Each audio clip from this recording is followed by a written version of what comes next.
Thank you, Sam, and thank all of you for joining us today on this exciting subject of deposit agreements.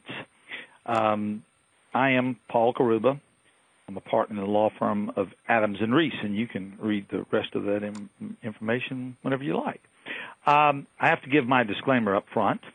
While I think that this presentation provides accurate and authoritative information regarding deposit agreements in the Uniform Commercial Code, I am not giving legal advice. Even when I answer a question, I am not giving legal advice. I am presenting topics and subjects related to deposit agreements. Do not use anything that I tell you without passing it by competent legal counsel. Another issue along these lines is that each state's law may vary from different types of provisions that may be included in agreements. So just keep that in mind also. So let's talk about, since we're talking about the law, let's talk about one law that governs the relationship between the bank and the bank's customer, and a law that governs all negotiable instruments.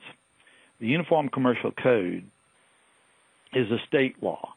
It's uniform in that there is a commission of laws that puts together state laws that address certain areas. Article 3 of the Uniform Commercial Code deals with negotiable instruments, all forms of negotiable instruments, checks, drafts, negotiable notes, negotiable certificates of deposit. We are going to be focusing our attention totally on the check and draft side of the house. We're not talking about negotiable notes. Article 4 of the Uniform Commercial Code governs the relationship between the bank and the bank's customer and the bank and other banks in the collection process. Another article of the Uniform Commercial Code that is applicable to customer accounts is Article 4A of the Uniform Commercial Code, which deals with funds transfers. And I'll be talking about some of the provisions in each of those as we go through. One of the important provisions under the Uniform Commercial Code, under Article 4, is a section which allows for a bank to vary the terms of the Uniform Commercial Code.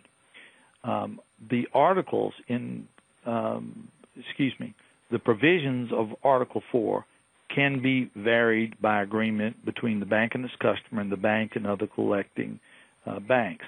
And the UCC Article 4 can be varied by agreement, and that agreement can be a bilateral contract between two parties, such as the deposit agreement that we're talking about, or it could be an agreement between financial institutions for clearing of checks. It could be a Federal Reserve regulation, such as Federal Reserve Regulation CC and Regulation J, and Operating Circular. In this case, it would be Operating Circular 3. Or it could be clearinghouse rules, where checks are actually sent to a clearinghouse or images are transmitted to a clearinghouse, or it could be a clearinghouse rule such as the ECHO rules for electronic transactions or images of checks. While the Uniform Commercial Code can be varied by agreement, there are some restrictions, which I'll talk about in just a moment. In addition to the state law, the relationship between the bank and the bank's customer and the bank and other banks in the collection process are also governed by Federal Reserve regulations if those transactions are sent through the Federal Reserve. And even if transactions are not sent through the Federal Reserve, there are relationships between the bank and its customer that are governed by these regulations. Some of the regulation provisions can be amended by agreement and some cannot. For the most part, for the federal regulations, I think it's safe to say that those regulations cannot be varied by agreement. For example, Regulation E is one of those regulations where the customer cannot agree to be liable for electronic funds transfers. Regulation E specifically addresses unauthorized transactions and the consumer's rights. And that cannot be varied by agreement. Even the customer and the bank say the customer agrees that they will be liable for unauthorized electronic funds transfers. That could not be varied by agreement. So some of the regulations that are applicable to this relationship are Regulation CC, which deals with the availability of funds and returns, and the relationship, again, between banks and the collection process and the requirements for notification for large dollar returns. Regulation J that deals with checks that are sent through the Federal Reserve and ACH transactions. Regulation DD, or Truth in Savings, is another Federal Reserve regulation that we need to keep in mind as we're thinking about terms in the deposit agreement and what type of notification might be required if we're going to change some of those terms. I've already mentioned Regulation E. Regulation D that deals with the reserve requirements and some requirements there that I'll talk about. Regulation GG, which deals with internet gambling and other forms of illegal transactions. And then Operating Circular 3 is the Federal Reserve's operating circular that deals with check collection, and it is basically the contract between the Federal Reserve and any institution that sends a cash letter to the Federal Reserve. And then Operating Circular 4 deals with ACH transactions. As I mentioned, the bank and its customer can enter into an agreement and vary the terms of the Uniform Commercial Code.